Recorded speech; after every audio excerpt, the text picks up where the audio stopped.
नमस्कार, आभार, अभिनंदन, स्वागत आप सभी का। हेलो मनी नाइन, मेरा सवाल है मैं हूं विपुल सिंह। 14 दिन, जी हाँ 14 दिन हरा निशान दिखाने के बाद अब बाजार में लाल निशान काफ़ी हावी होता हुआ दिखाई दे रहा है। अमेरिका में जिस तरीके से आंकड़े निकल करके आए वो जो है कहीं ना कहीं अब समस्या क्रिएट करते हुए दिखाई दे रहे हैं। और इसी महीने जो है फेड की मीटिंग है, उसमें रेट कट को लेकर के क्या कुछ फैसला होता है। हालांकि ज़्यादातर संभावना है कि ब्याज दरों में कटौती की जाएगी। अब उसके बाद से क्या बाजार की दिशा रहेगी, इसी पर जो है आज बातचीत करते हैं। और क्या ये गिरावट खरीदारी का मौका है या फिर ये गिरावट एक बड़ी गिरावट का इशारा कर रही है, जिस पर कि लगातार जो है हमारे जो विश्लेषक हैं उस पर बातचीत कर रहे हैं। इन्हीं तमाम पहलुओं में बातचीत करेंगे। खबरों वाले शेयर भी होंगे, बजेंगे स्टॉक्स में। आईपीओ बाजार में लगातार हलचल बची हुई है, आज भी एक लिस्टिंग हुई है, क्या करना चाहिए जानेंगे। और साथ ही में आखिरी में चुन चुन के का सेगमेंट तो होगा ही। लेकिन सबसे पहले रूबरू कराते हैं आज के खास मेहमान को। हमारे साथ मंत्री फिनमार्ट के फाउंडर अरुण मंत्री जी जुड़ चुके हैं, माफ़ कीजिएगा, हमारे साथ अंशुल जैन जी जुड़ चुके हैं लक्ष्मी श्री सिक्योरिटी से। अंशुल जी, सबसे पहले तो बहुत बहुत स्वागत है आपका। और आज काफ़ी महत्वपूर्ण दिन आप हमारे साथ जुड़े हैं, जिस दिन हमको एक तरीके से 14 दिन की लगातार हरी निशान, कल बाजार में दबाव देखने को मिल रहा था, लेकिन बंद होते होते निफ्टी भले ही हल्का सा एक हरा निशान देखने को मिला। आज कैसे देख रहे हैं अंशुल जी, और आने वाली दिशा कैसे देख रहे हैं? ये गिरावट का ये इंडिकेटर है कि थोड़ा सा दबाव गहरा सकता है?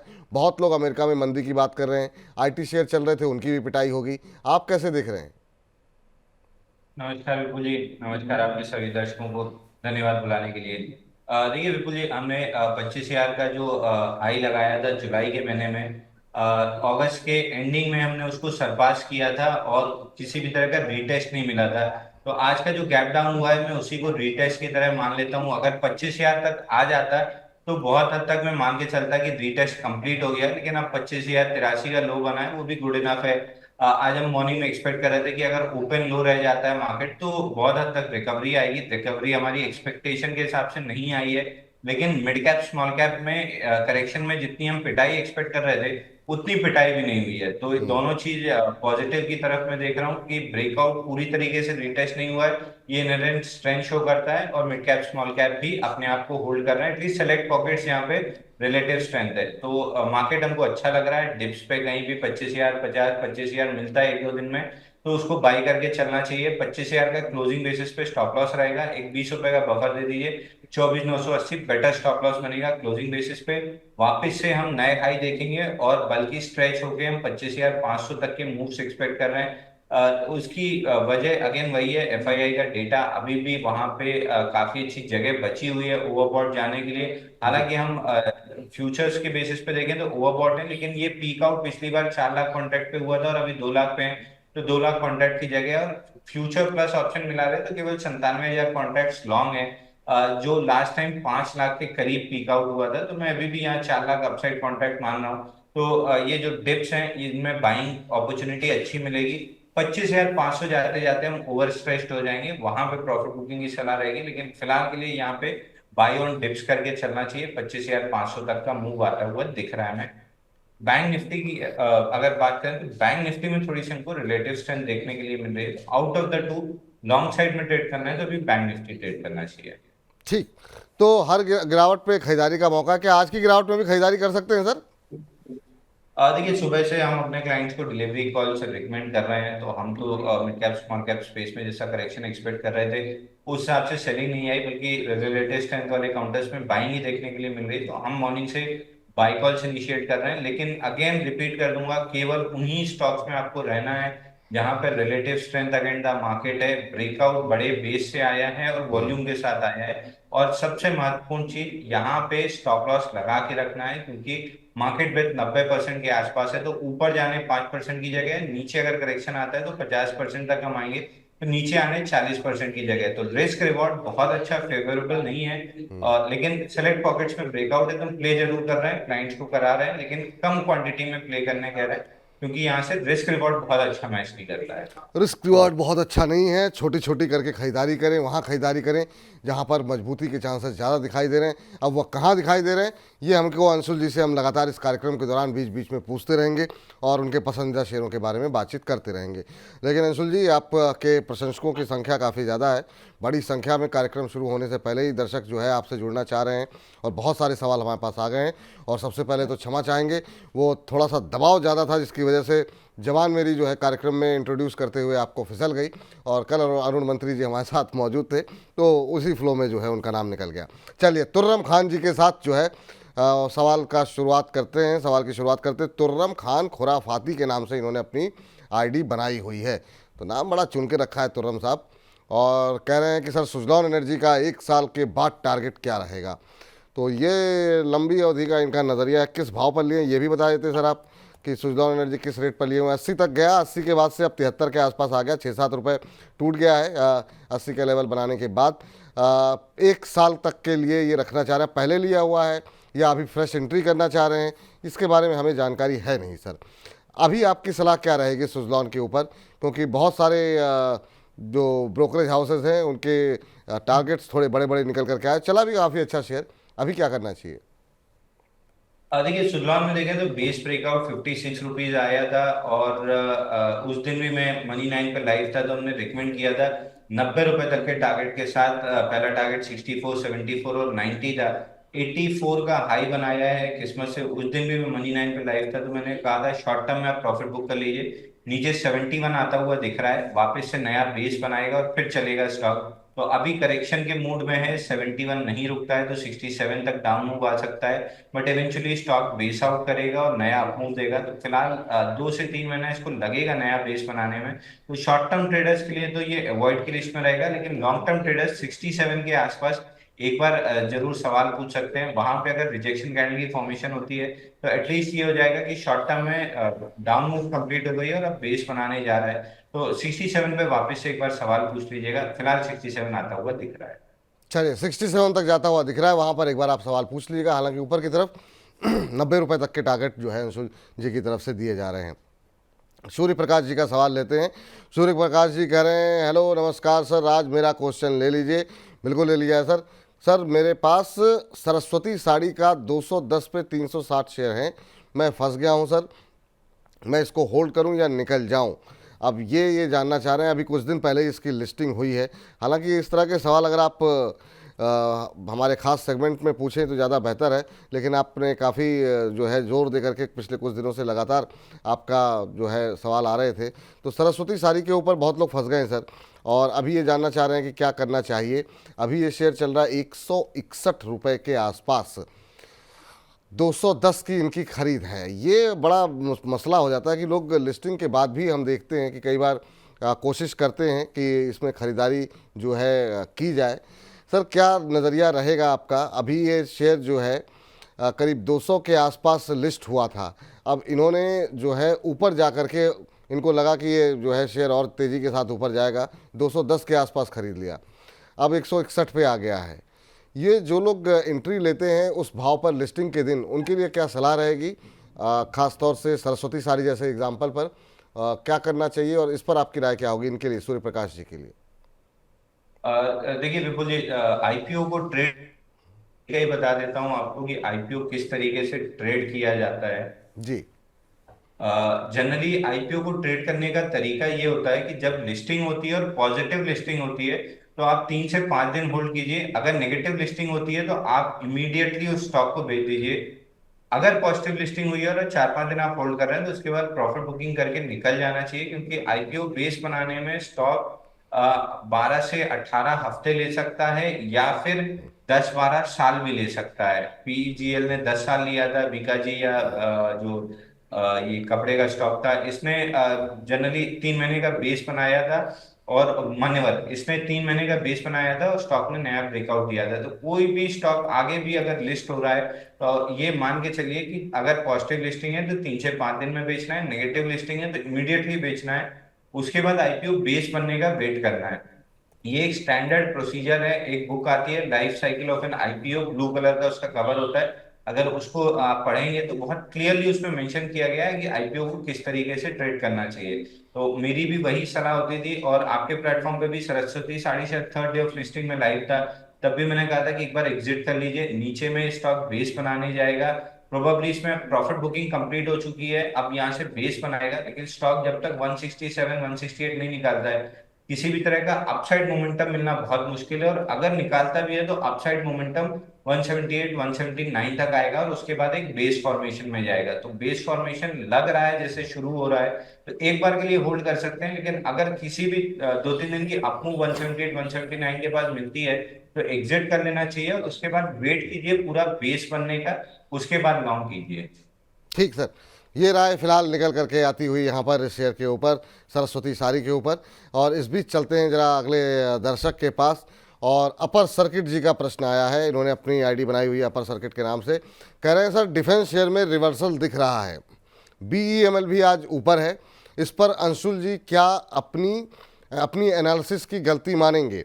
तो ये इनका प्रश्न ये है कि चूंकि डिफेंस से आपने दूर रहने को कहा था, पिछले 2 दिन में रिवर्सल दिख रहा है, तो ये कह रहे हैं कि क्या आप खरीदारी करनी चाहिए, और क्या आप ये मानेंगे कि आप जो है यहाँ पर एनालिसिस करने में थोड़ी सी आपसे चूक हुई है सर। लेकिन हम बजिंग स्टॉक्स में सर चर्चा करेंगे डिफेंस को लेकर के, लेकिन बीईएमएल के ऊपर आपका व्यू, और ख़ास तौर से इस पर जो इन्होंने टिप्पणी की है उस पर आपका व्यू जानना चाहेंगे। देखिए विपुल जी, स्टॉक मार्केट में कोई भी महारथी नहीं होता है। हम भी अपने जब एक्सेल रिपोर्ट बनाते हैं 72-73% हम सही होते हैं, जी। जिसका अगर नेगेटिव साइड देखें तो 28% हम गलत होते हैं। लेकिन जहां तक डिफेंस स्टॉक की बात है, लास्ट 2 अपीयरेंसेस में मैंने कहा था कि यहाँ से बाउंस बैक आ सकता है, लेकिन ये bounce back sell on rallies के लिए है। तो अगर आप ये 1-2 दिन की कैंडल देख के लॉन्ग एंटर कर रहे हैं तो एटलीस्ट स्विंग लो का स्टॉप लॉस लगा दीजिए, जो इवेंचुअली 2-4 हफ्ते बाद जाके ट्रिगर हो जाएगा। मैं अभी भी डिफेंस में किसी तरह की बाइंग की सलाह नहीं दे रहा हूँ। अगर बाई दी वे किसी तरह की रैली मिलती है बीईएमएल में 42-55 तक, तो आपको लॉन्ग से एग्जिट करना है, ना कि इस बाउंस बैक में लॉन्ग प्ले करना है। बेटर स्टॉक्स मार्केट में है, जो अप ट्रेंडिंग स्टॉक्स हैं उनमें अगर लॉन्ग प्ले करते हैं तो आपको कैपिटल एप्रिसिएशन ज्यादा मिलेगा। ऑलरेडी स्टॉक अपने हाई से 34% नीचे है, तो जो हाई पे फंसा हुआ है, लो पे जिसने एवरेज किया है, अगर उसका रेट आता है तो वो भी निकलने की कोशिश करेगा, और नीचे में जिसने खरीदा है वो भी प्रॉफिट में निकलने की कोशिश करेगा। तो जब भी इन स्टॉक्स में रैली आएगी, डबल अमाउंट ऑफ सेलिंग आएगी। पहले लॉन्ग जो स्टॉक हैं उनके जिनके रेट आ रहे हैं और जिनने नीचे से लिया हुआ है, तो डबल सेलिंग वाले काउंटर्स पे जनरली मैं अवॉइड करके चलता हूँ। और अगर आपको यहाँ से बाय करके चलना है, अप ट्रेंडिंग स्टॉक्स देख लीजिए, मोरपिन लैब हो गया, बीपीएल फार्मा हो गया, एफडीसी हो गया, ग्रैन्युअल्स हो गया, क्विक हील हो गया, इस टाइप के अप ट्रेंडिंग स्टॉक्स में जाएंगे तो जिसको हम कहते हैं कि ऊपर में हेडविंड्स नहीं है या रेजिस्टेंस नहीं है, तो इन स्टॉक्स में थोड़ा सा कैपिटल एप्रिसिएशन ज्यादा अच्छा मिल जाएगा। बीएमएल 42-55 तक बाउंस बैक करता है तो सेल ऑन रैलीज की सलाह रहेगी, या आपके पास लॉन्ग है तो वहां पे एग्जिट करने की कोशिश कीजिए। फ्रेश बाइंग में रेलवे या डिफेंस में बिल्कुल नहीं दे रहा हूँ। चलिए, तो फ्रेश बाइंग रेलवे डिफेंस में बिल्कुल नहीं दे रहे हैं, ये अंशुल जी का मानना है। अगला प्रश्न जो है वो हाफिज़ मोहम्मद माज अनवर साहब का है, और इन्होंने मनी9 को 100 रुपये भेजे हैं और कह रहे हैं, हेलो विपुल सर, बर्जर पेंट में फ्रेश एंट्री कर सकते हैं क्या, बताएं प्लीज़। बर्जर पेंट्स के अंदर जरा अभी एक जरा देखते हैं क्या स्थिति देखने को मिल रही है। तो यहाँ पर पूरे पेंट सेक्टर में आज अच्छी मजबूती है, क्योंकि जिस तरीके से कच्चे तेल की कीमतों में एक बड़ी गिरावट देखने को मिली है और साल के न्यूनतम स्तर पर कच्चे तेल की कीमतें जाते हुई दिखाई दी हैं, तो पेंट सेक्टर में आज अच्छा मोमेंटम बनता हुआ दिखाई दे रहा है। ओएमसीज में अच्छा मोमेंटम बनता हुआ दिखाई दे रहा है। एशियन पेंट 3.25% ऊपर है। बर्जर पेंट जिस पर इनका सवाल है वो 596-597 के आसपास चल रहा है। सर, चार्ट्स पे आपको ब्रेंट क्रूड कहाँ दिखाई दे रहा है, और क्या ये जो है मान रहे हैं कि ये 60 के नीचे ही फिसलेगा, क्या क्या 40 तक भी जाता हुआ दिखाई देगा? क्या आपकी सलाह जो है दिखाई दे रही है इस समय? और अगर ऐसा होता है तो जितने ये पेंट्स, ओएमसीज, ये जो कंपनियां हैं, इनमें रैली हो सकती है, तो क्या इन तमाम चीज़ों को ध्यान में रखते हुए बर्जर पेंट्स में निवेश की सलाह रहेगी या नहीं? फ्रेश एंट्री आज हालांकि तेजी आ चुकी है। देखिए, ब्रेंट क्रूड में अगर मैं ब्रेंट क्रूड का चार्ट देखूं, लास्ट टाइम मैंने यूएस ऑयल का चार्ट डिस्कस किया था क्योंकि वो थोड़ा सा क्लीन होता है देखने में। लेकिन अगर ब्रेंट क्रूड की बात करें तो यहाँ पे 5 हफ्ते का एक ब्रेकडाउन है, और ये 5 हफ्ते का जो ब्रेकडाउन है ये बड़े स्ट्रक्चर को भी ब्रेक किया है। ट्रायंगल था 90 हफ्ते का, जिसका ब्रेकडाउन आया है $76 पे। इसका टारगेट बनता है लगभग $54-55। यूएस ऑयल पे वो बनता है $52 का। तो यहाँ से अभी $20-22 की डाउनसाइड और दिखती है ब्रेंट क्रूड ऑयल में। और ये मल्टी वीक पैटर्न ब्रेकआउट है, 90 हफ्ते का बेस ब्रेकडाउन है, कप एंड भी कह सकते हैं। बट ज्यादा अच्छे से देखेंगे तो इसको ये ट्रायंगल काइंड ऑफ पैटर्न का ब्रेकडाउन है। तो क्रूड से आपको यहाँ पे $20 की डाउनसाइड आराम से दिख रही है। अब क्रूड जिसका इनपुट कॉस्ट है, उन सारी कंपनियों की बॉटम लाइन को काफी अच्छे से ये अप्रिशिएट करेगा, जिसमें पेंट स्टॉक्स आते हैं। तो हम एशियन पेंट्स ज्यादा रिकमेंड कर रहे हैं। बजर पेंट भी अच्छा लग रहा है। बजर पेंट के चार्ट पे देखें तो लगभग 35 हफ्ते का बेस बना हुआ है। प्रॉब्लम इसमें यह है कि अभी कब कंप्लीट हुआ है, हैंडल नहीं कंप्लीट हुआ है। तो प्रोबेबली यहाँ पे 4-6 हफ्ते ये स्टॉक ले सकता है हैंडल कंप्लीट करने में। ₹605 के ऊपर जैसे ये स्टॉक सस्टेन करना स्टार्ट करेगा, पूरे पैटर्न का ब्रेकआउट बनेगा, उसके बाद ये स्टॉक बड़े बुल रन में आएगा। 750 तक के टारगेट रहेंगे। बट फिलहाल के लिए मुझे जो अच्छा लग रहा है वो एशियन पेंट है। स्टैंडर्ड डिस्क्लेमर दे दें कि आज हमने एशियन पेंट सुबह अपने क्लाइंट्स को फ्यूचर्स में बाय रिकमेंड किया था। एशियन पेंट में वीकली चार्ट पे अगर देखें तो बहुत बड़ा बेस बना हुआ है 187 हफ्तों का। और मनी नाइन पे लगभग ₹31 के आसपास से मैं बताते आ रहा हूँ कि बॉक्स का लो फेल हुआ है। तो यहाँ से बॉक्स का हाई ₹3500 जा सकता है, और 3500 के ब्रेकआउट के बाद ये स्टॉक ₹4000 जाएगा। Portfolio PMS, mutual fund, FII सारे स्टॉक्स को होल्ड करते हैं। तो इस स्टॉक में अपसाइड ज्यादा रहेगी compare to other paint stocks, और मार्केट लीडर भी है। तो हम इस सेगमेंट में एशियन पेंट्स रेकमेंड कर रहे हैं। और दूसरा, आपने ओएमसी की बात की, वहां पे आईयूसी में लगभग 150 दिन हो चुके हैं, प्रोबेबली 10-15 दिन और लेगा। 184 का जैसे ब्रेकआउट देगा स्टॉक में 240 तक की मूव बनेगी। तो आईयूसी भी हम रेकमेंड कर रहे हैं, और मनी नाइन पे हमने लास्ट वीक रेकमेंड भी किया था। चलिए, तो एशियन पेंट्स और आईओसी, ये जो है यहाँ पर जो है कच्चे तेल की गिरती कीमतों का फायदा जो है इन शेयरों में मिलता हुआ दिखाई दे सकता है। एशियन पेंट में टारगेट क्या बताया सर आपने, एक बार फिर से रिपीट कर दीजिए। देखिए, एशियन पेंट उनके लिए है जो थोड़ा सा लंबे समय के लिए ट्रेड करते हैं। पहले बॉक्स हाई ₹3500 आएगा, उसके बाद बॉक्स के ऊपर निकलता है तो 4000 तक जाएगा। तो जिसके पास 12 से 18 महीने या 12 महीने पकड़ के चलिए कि 1 साल का जिसके पास समय है, वो एशियन पेंट्स आराम से बाई करके होल्ड कीजिए। डिप पे अगर कहीं भी 3175 से 3150 मिल जाता है तो और ऐड करना चाहिए। 3500 इनिशियली आएगा, 3500 निकलने के बाद ₹4000 तक आएगा। चलिए, तो कच्चे तेल की गिरती कीमतों का फायदा उठाने के लिए आपको एशियन पेंट्स और आईओसी दिखाई दे रहा है यहाँ पर, जहाँ पर कि आप पोजीशन बना सकते हैं। चलिए, अगले दर्शक के पास चलते हैं। और अंबर सिंघा जी का प्रश्न आया है, कह रहे हैं नमस्कार and good afternoon Vipul sir और अंशुल सर को नमस्कार। नमस्कार आपको भी। कह रहे हैं विपुल सर, आज प्लीज़ मेरा सवाल ले लीजिए। बिल्कुल ले लिया गया है सर। सवाल फिर से defence, shipping corporation of India या फिर बीईएल, लॉन्ग टर्म के लिए पोर्टफोलियो में ऐड करने के लिए कौन सा बेहतर शेयर आपको दिखाई दे रहा है। तो ये सर आज चूंकि दिन है डिफेंस का, तो इससे अभी हम बजिंग में और डिटेल में डिस्कस करेंगे, लेकिन इससे आप बच नहीं पाएंगे आज, क्या कि सवालों की झड़ी लगी हुई है। इन दोनों में से अगर चुनना हो, क्या किसी को चुनेंगे, शिपिंग कॉरपोरेशन या बीईएल को, या पूरे डिफेंस पर ही निगेटिव रहेंगे। देखिए, बाइंग क्लाइमैक्स होने के बाद मैं स्टॉक को जनरली 18 महीने के लिए कम से कम छोड़ देता हूँ। सारे स्टॉक्स में बजट के आसपास बाइंग क्लाइमैक्स हुआ था, वहां से मैं सेलिंग की रिकमेंडेशन दे रहा हूँ। अभी भी मुझे लगता है यहाँ से 20-22% डाउनसाइड अगर इन स्टॉक्स में आती है तो बहुत ज्यादा सरप्राइज नहीं होगा। हर रैली में आपको माल बेचना चाहिए, ना कि फ्रेश बाइंग करना चाहिए। अब ये स्पेस जो है वो धीरे धीरे स्ट्रॉन्ग हैंड्स ने माल डिस्ट्रीब्यूट कर दिया, और अब ज्यादा माल रिटेल के हाथ में। और जब भी रिटेल के हाथ में ज्यादा माल होता है, वो स्टॉक बहुत कम चलता है, हर रैली पे माल डिस्ट्रीब्यूट होता है। तो अगर आपका नजरिया बहुत लंबा है कि 8-10 साल आप वेट कर सकते हैं कि पूरा बेस बने, उसके बाद ब्रेकआउट आए तब चले, तो आप जरूर ले सकते हैं। लेकिन अगर आप उतना पेशेंस जनरली किसी के पास नहीं होता है, अगर आपका नजरिया साल 1.5 साल का है, तो स्टॉक यहाँ से 20-22% डाउन साइड में मिलेंगे। वहां भी मेरी बाइंग की सलाह नहीं रहेगी। मैं जनरली उन्हीं स्टॉक्स में बाई रिकमेंड करता हूँ जहां बड़ा बेस बना है या कंप्लीट होने की कगार पे है। उन स्टॉक्स में मैं कभी रिकमेंड नहीं करता हूँ जो 4 बेस चलने के बाद बाइंग क्लाइमेक्स कर चुके हैं। एक फेवरेट एग्जांपल मेरा है एचईजी। अगर आप देख लें, 2018 में बाइंग क्लाइमेक्स हो गया, 6 साल बाद कंपनी हर क्वार्टर में प्रॉफिट रिपोर्ट कर रही है, सेल्स बढ़ रही है, लेकिन चार्ट पे आज भी वो अपने हाई से 40% नीचे है, और स्टॉक में किसी तरह का मोमेंटम नहीं है। तो आप प्रीवियस एग्जांपल्स रीड करेंगे तो ठीक, आगे आप इस टेम्पटेशन को कंट्रोल कर पाएंगे। चलिए ठीक है। तो ये राय यहाँ पर इन दोनों शेयरों पे निकल करके आ रही है। शिपिंग कॉर्पोरेशन और बीएल में फ्रेश एंट्री की सलाह नहीं है। निखिल हमारे साथ जुड़े हुए हैं फोन लाइन पे। निखिल जी को नमस्कार। निखिल जी नमस्कार। चलिए, संपर्क हमारा उनसे टूट गया है। सवाल जरा स्क्रीन पर ले आइए फटाफट और उनका प्रश्न ले लेते हैं। निखिल जी का जो प्रश्न आया है वो जरा स्क्रीन पर लाइए। इसके पर उनका प्रश्न है आरईसी के ऊपर। आरईसी के ऊपर इन्होंने 184 शेयर ले रखे हैं, 135 रुपये की इनकी खरीद है। अब ये जानना चाह रहे हैं कि अभी क्या करना चाहिए। तो आरईसी अगर हम देखें तो आज 1% के आसपास की गिरावट है। 623 का भाव यहाँ पर देखने को मिल रहा है और इनकी जो है 100, एक बार जरा फिर से सवाल दिखाइए जरा। इनकी खरीद का भाव जो है वो काफ़ी अच्छा है, 135 के आसपास। सर काफ़ी अच्छे खासे जो है इन्होंने अच्छे खासे मुनाफे पे हैं। मुझे नहीं पता इन्होंने कब लिया हुआ है और काफ़ी लंबे समय से होल्ड कर रहे हैं। शेयर अच्छा चला है, पिछले एक महीने में भी 7-7.5% का रिटर्न यहाँ पर आता हुआ दिखाई दिया है। पिछले एक साल में करीब करीब 150% से ज़्यादा का रिटर्न। अब इतने समय से होल्ड कर रहे हैं, क्या अभी भी बने रहें या थोड़ा बहुत मुनाफा बुक करना चाहिए? नज़रिया हमें इनका नहीं पता है, बात हो नहीं पाई।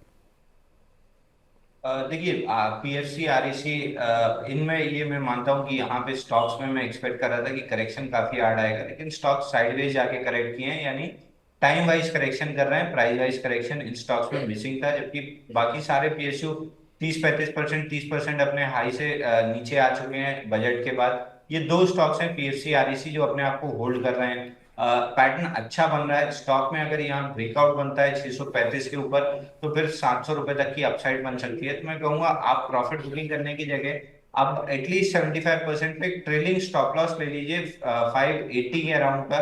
580 के नीचे स्टॉक में फिर जो ये पैटर्न बन रहा है इसका फेलियर होगा, फिर करेक्शन स्टार्ट होगा। तो 580 का ट्रेलिंग स्टॉप लॉस ले लीजिए और होल्ड कीजिए।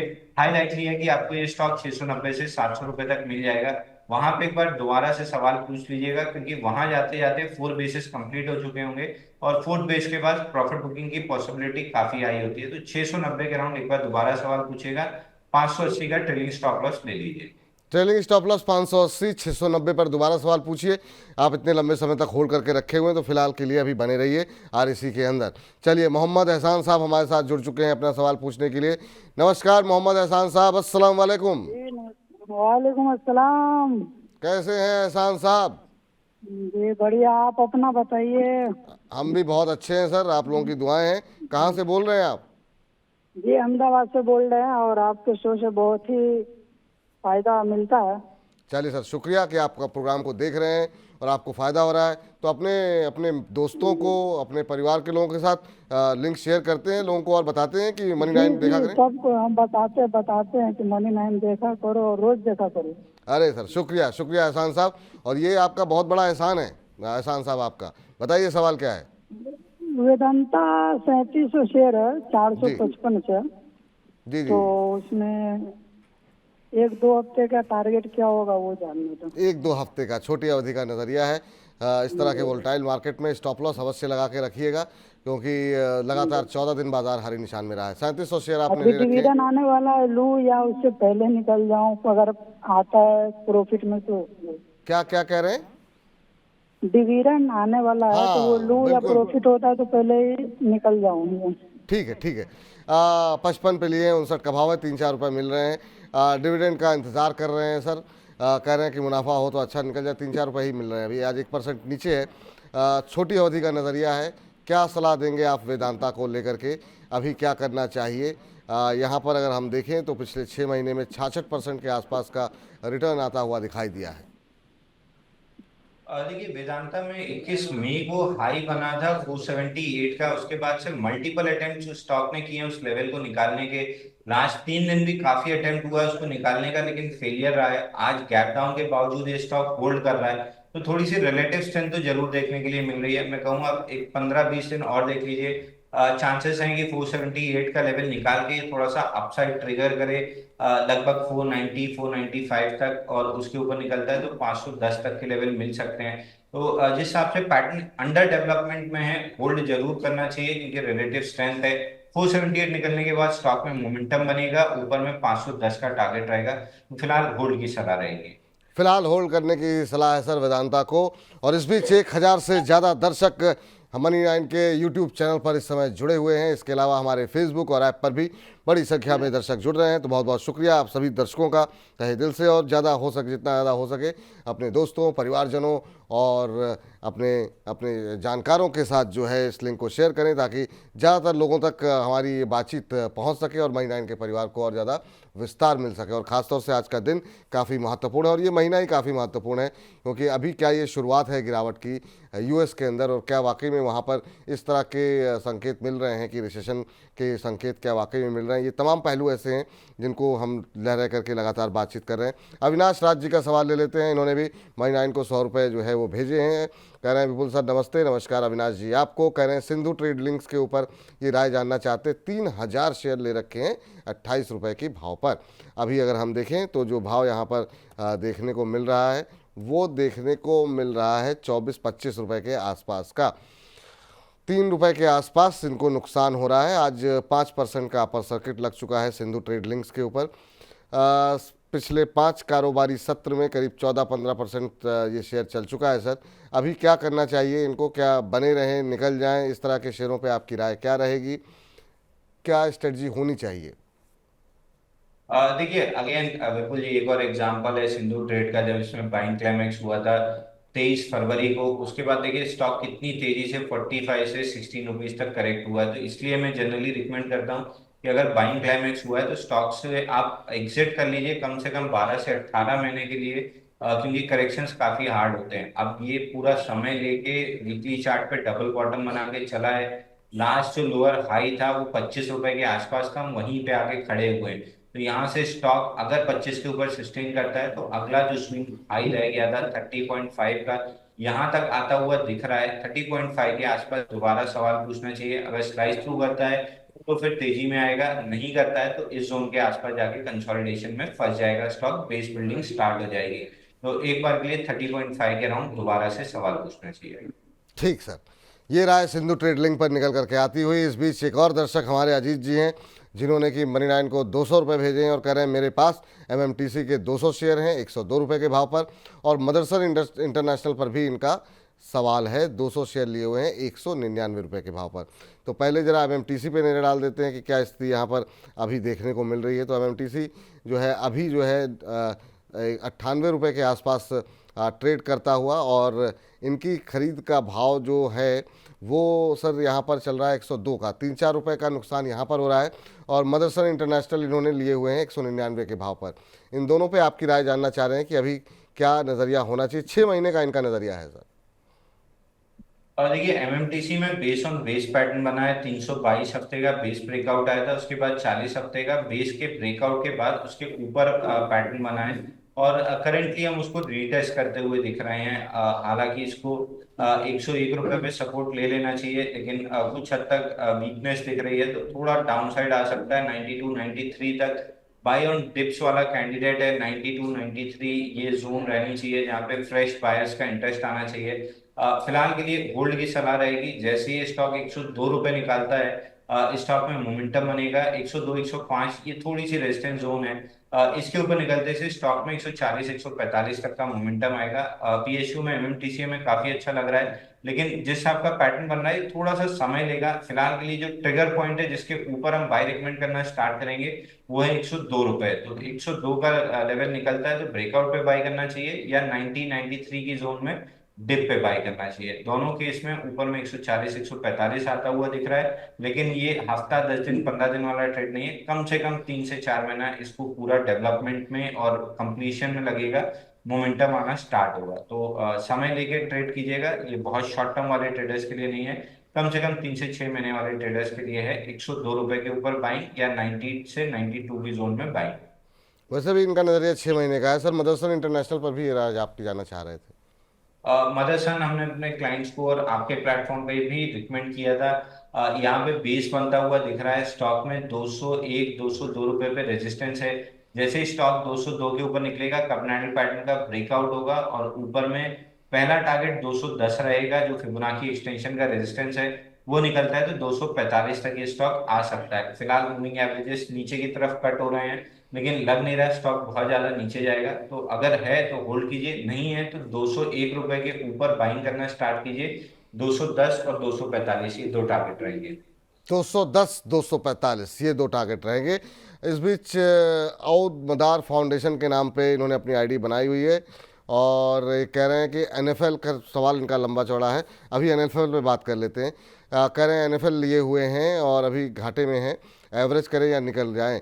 सर फर्टिलाइज़र पैक पे एक बार फिर से सकारात्मक व्यू जो है वो बनता हुआ दिखाई दे रहा है। आज अगर हम देखें तो एनएफएल का शेयर जो है अच्छा मोमेंटम दिखा रहा था, हालांकि अब थोड़ा आधे % के आसपास की गिरावट जो है यहाँ पर देखने को मिल रही है। लेकिन एनएफएल में अभी 136-37 का भाव देखने को मिल रहा है, ये लॉस में है। क्या करें, अभी रुक सकते हैं क्या एनएफएल पे? देखिए एनएफएल में 129 रुपए पे ब्रेकआउट आया था, इसके बाद अच्छी मूव बनी, लेकिन ये स्टॉक कभी भी 155 के ऊपर क्लोज नहीं कर पाया। जो स्विंग आई था तो 155 मेजर रेजिस्टेंस प्रूव हो रहा है और शॉर्ट टर्म के लिए स्टॉक में थोड़ी सी वीकनेस है, हो सकता है 128 129 रुपए तक आ जाए। सिमिलर स्पेस में हम जो रिकमेंड कर रहे हैं वो है चंबल फर्टिलाइजर। 540 रुपए जैसे निकलेगा चंबल फर्टिलाइजर में बेस ब्रेकआउट होगा, जो ऑलमोस्ट 55 डेज का बेस हो जाएगा, तो 540 के ऊपर Chambal fertiliser is a better buy. 590 तक का टारगेट मिलेगा। हम 515 रुपए से रिकमेंड करते आ रहे हैं, मनी 9 पे भी रिकमेंड किया था और दूसरे मीडिया चैनल्स पे भी रिकमेंड किया था। उसी का फॉलो थ्रू मूव है, 540 निकलता है तो 590। तो पूरे स्पेस में दीपक फर्टिलाइजर चंबल फर्टिलाइजर ज्यादा अच्छा लग रहा है। मेरी इकलौती अगर मेरे को एक ही शेयर रिकमेंड करना होगा तो मैं any day Chambal fertiliser recommend करूंगा, उसमें तेजी है। तो एनएफएल से चाहे तो निकल के चंबल फर्टिलाइजर में आ जाए, आपका जल्दी कैपिटल एप्रिशिएट हो जाएगा। चलिए, तो आप चाहें तो एनएफएल से निकल करके चंबल फर्टिलाइज़र में आ जाएं, वहाँ पे आपको जो है अच्छी रिकवरी जो है तेज़ी के साथ रिकवरी आती हुई दिखाई देगी। और इस बीच जो है हुडको के ऊपर काफ़ी सारे सवाल आए हैं और दूसरा सवाल आ रहा है काफ़ी ज़्यादा एनएचपीसी को लेकर के। एनएचपीसी में कल रिकवरी आई है सर, शेयर अब नवरत्ना का दर्जा इसको यहाँ पर मिल गया है, अब फिर से एक बार 100 रुपये के आसपास जाता हुआ दिखाई दे रहा है। आज लगभग फ्लैट ट्रेड करता हुआ एनएचपीसी का शेयर। और हुडको पर भी बहुत सारे सवाल आए हैं। एनएचपीसी और हुडको, इन दो पे आपकी राय जानना चाहेंगे कि अभी क्या करना चाहिए। क्या ये मान के चलें एनएचपीसी की ये रिकवरी किसी अंजाम तक जाती हुई दिखाई देगी क्या, और अभी क्या फ्रेश बाइंग यहाँ पर की जा सकती है, वैल्यूएशन और चार्ट्स क्या कुछ कह रहे हैं, और दूसरा हुडको पे अभी क्या करना चाहिए? देखिए बिल्कुल, ये मंडे को जब मैं लाइव था विवेक जी के साथ तब भी हुडको पे सवाल आया था और मंडे स्टॉक का ब्रेकडाउन दे रहा था, तब भी मैंने कहा था 275 276 के नीचे अगर क्लोजिंग आती है तो स्टॉक में एक फ्लैग पैटर्न का ब्रेकडाउन होगा। नीचे में जो पहला टारगेट निकल के आएगा वो 230 रुपए का आएगा, तो कंफर्टेबली स्टॉक उस तरफ बढ़ रहा है। फोर्थ डाउन डे है तो प्रोबेबली कल और डाउन होके फिर 2-3 दिन का पुल बैक आएगा। उस पुल बैक में वापस से ये मैसेज मत कीजिएगा कि क्या मैं अपनी गलती मान रहा हूँ। पुल बैक हर स्टॉक में आता है, चाहे वो अप ट्रेंडिंग हो चाहे डाउन ट्रेंडिंग हो। पुल बैक में एग्जिट करने की कोशिश कीजिएगा। 230 रुपए तक नीचे आता हुआ दिख रहा है। एनएचपीसी में ब्रेकडाउन नहीं आया, स्टॉक ने रिवर्स किया है, लेकिन ये रिकवरी भी बहुत लॉन्ग लिव नहीं रहेगी। 103 105 मेजर सप्लाई जोन है, वहां से वापस से सेलिंग आएगी। 93 तोड़ने के बाद स्टॉक में 73 तक का डाउन मूव आता हुआ दिखेगा।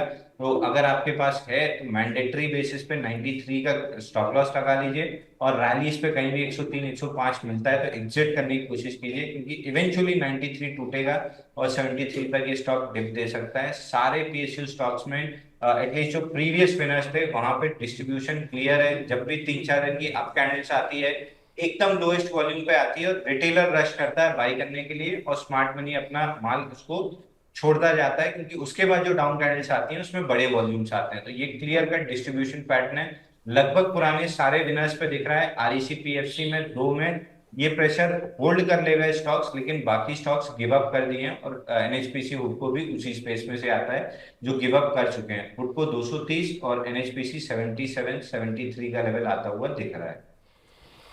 चलिए, तो फिलहाल यहाँ से दूर रहने की सलाह है।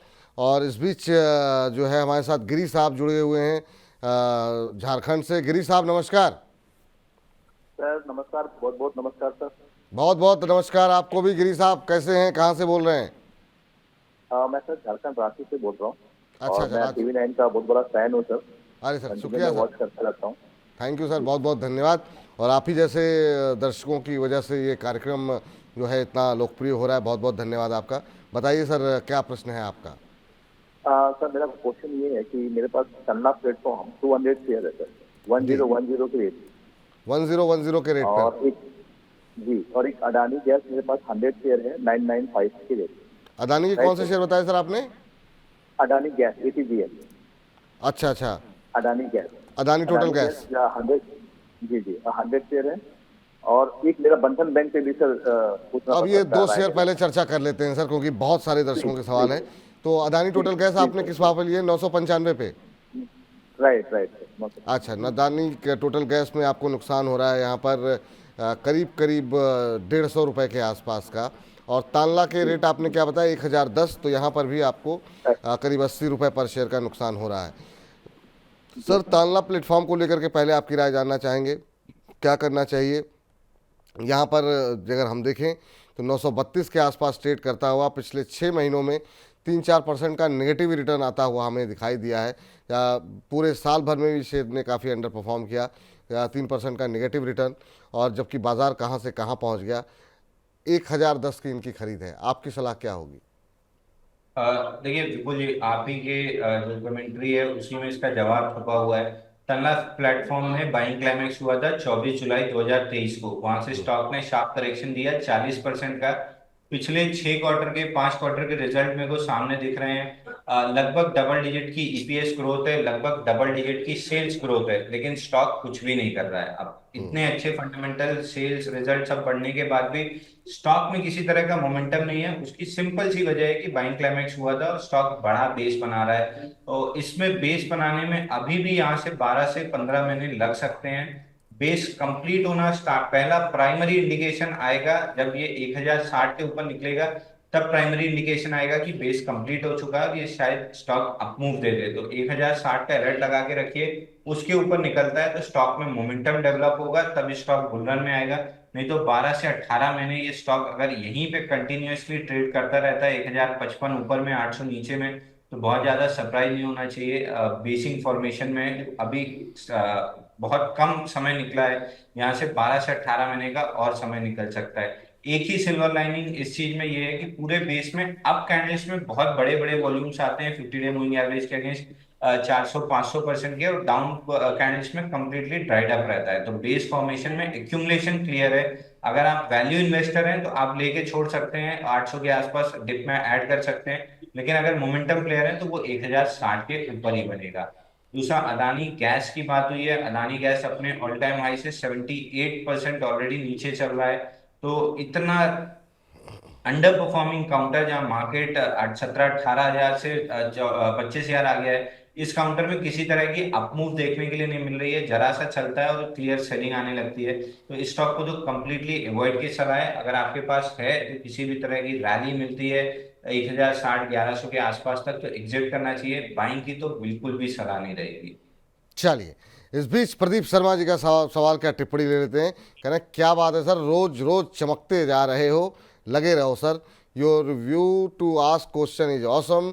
एक बार में सारे स्टॉक्स कवर कर लेते हैं। थैंक्स बहुत बहुत शुक्रिया प्रदीप जी। और ये जो चमक आपको लग रही है, हालांकि है नहीं, पर जो भी चमक आपको दिखाई दे रही है वो आप सबके प्रेम और भरोसे की वजह से दिखाई दे रही है।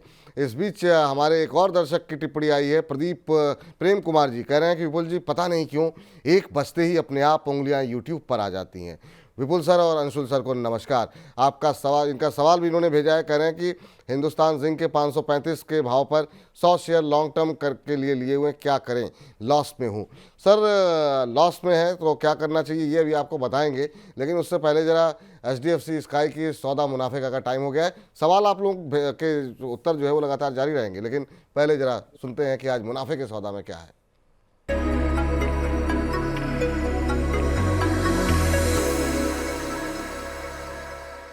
नमस्कार, स्वागत है आपका एक बार फिर से हमारी खास पेशकश सौदा मुनाफे का, जिसमें हम बताते हैं आपको HDFC स्काई की तरफ से इनिशिएट की गई एक नई कॉल के बारे में। वहां पर कितने लंबे समय में क्या कुछ लक्ष्य निकल करके आ रहे हैं, इन तमाम विषयों को पर जानकारी देने के लिए हमारे साथ मौजूद हैं हमारे सहयोगी संदीप ग्रोवर। तो चलिए सीधे चलते हैं संदीप के पास। संदीप, बताइए कि आज HDFC स्काई की तरफ से किस कॉल को इनिशिएट किया गया है? बहुत बहुत शुक्रिया आपका। आज के लिए HDFC स्काई की ओर से जो स्टॉक रिकमेंड किया गया है वो है स्टार हेल्थ इंश्योरेंस का। ये एक टेक्निकल कॉल है जिसका रेकमेंडेड प्राइस सबसे पहले आपको बताता हूँ 603 रुपये से लेकर 636 रुपये 35 पैसे, इस रेंज में आपको इस स्टॉक को खरीदना है। टारगेट प्राइस दिया गया है 690 रुपये का पहला है, उसके बाद 732 रुपये तक भी स्टॉक जाता हुआ नजर आ सकता है। 14.5% के आसपास के रिटर्न आपको 4 महीने के आसपास के समय में मिल जाएंगे, क्योंकि इस कॉल की जो वैलिडिटी है वो 10 जनवरी 2025 तक है। यानी कि अगर आप 4 महीने के आसपास का समय देते हैं स्टॉक को, इसको होल्ड करते हैं, तो आपको 14.5% के आसपास के रिटर्न बन जाएंगे। चूंकि एक टेक्निकल कॉल है तो 587 रुपये का आपको यहाँ पे स्टॉप लॉस भी मेंटेन करना होगा। टारगेट फिर बताता हूँ 690, उसके बाद 732 रुपये का 14.5% के आसपास के रिटर्न आपको 4 महीने की आसपास की अवधि में मिलते हुए नजर आ सकते हैं। ये तमाम trading calls HDFC sky app का एक फीचर है, जिसमें आप HDFC स्काई की in house expert research team से रिकमेंडेशंस ले सकते हैं। साथ ही स्क्रीन पर दिए गए QR कोड की मदद से आप HDFC स्काई के ऐप को डाउनलोड भी कर सकते हैं, या फिर डिस्क्रिप्शन में दिए गए लिंक पर क्लिक करके HDFC स्काई के साथ डीमैट और ट्रेडिंग अकाउंट खोल सकते हैं। संदीप, बहुत बहुत शुक्रिया, बहुत बहुत धन्यवाद आपका ये बताने के लिए कि HDFC स्काई की तरफ से इस समय कहां पर निवेश की ट्रेडिंग की रणनीति सुझाई जा रही है। तो फिलहाल अपने इस खास सेगमेंट को यहीं पर समाप्त करते हैं। आप लगातार बने रहिए मनी 9 के साथ।